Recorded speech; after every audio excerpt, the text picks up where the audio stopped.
කොයි වගේද මේ නයග්‍රා ෆෝල්ස් තියෙන්නේ කියලා.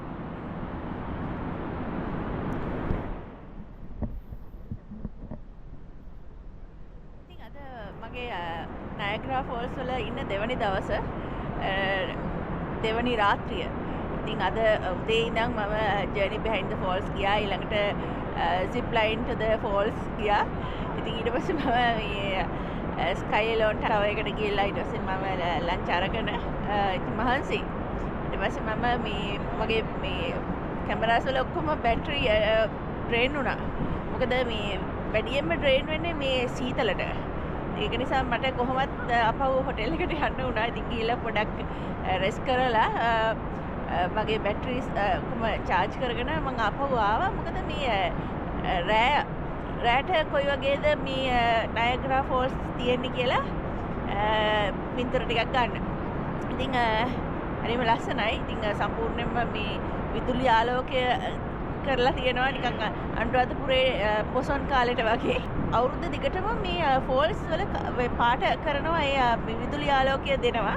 නමුත් ක්‍රිස්මස් වලට ඒගොල්ලන් විශේෂයෙන් වෙන වර්ණ දානවා. ඉතින් ඒ වගේම රෑ 8න් පස්සේ මේගොල්ලන්ගේ ෆයර්වර්ක්ස් තියෙනවා. ඉතින් මම ඒවා ටිකක් බලාගෙන තමයි මේ හවස් වරේ මෙතනට ඇවිදාගෙන ආවේ.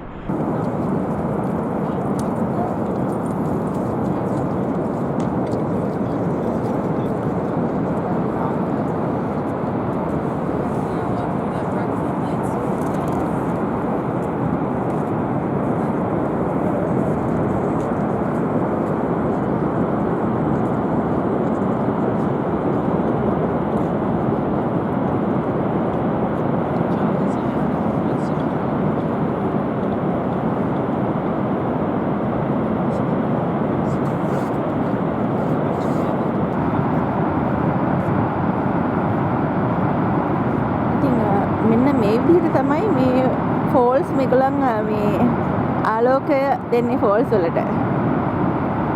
කැනඩාවල ජීවත් වෙන ශ්‍රී ලාංකිකයන්ගේ අනිවාර්ය ඩෙස්ටිනේෂන් එක තමයි නයග්‍රා ෆෝල්ස්.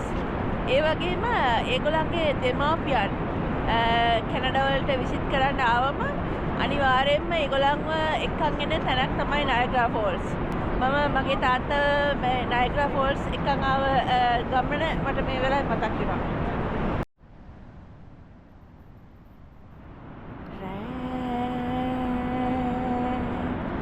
දුරු රට මේ හිම වරුසා සීත පාළුවේ මුදු සතකින් ඈත දේශේ මා තනිව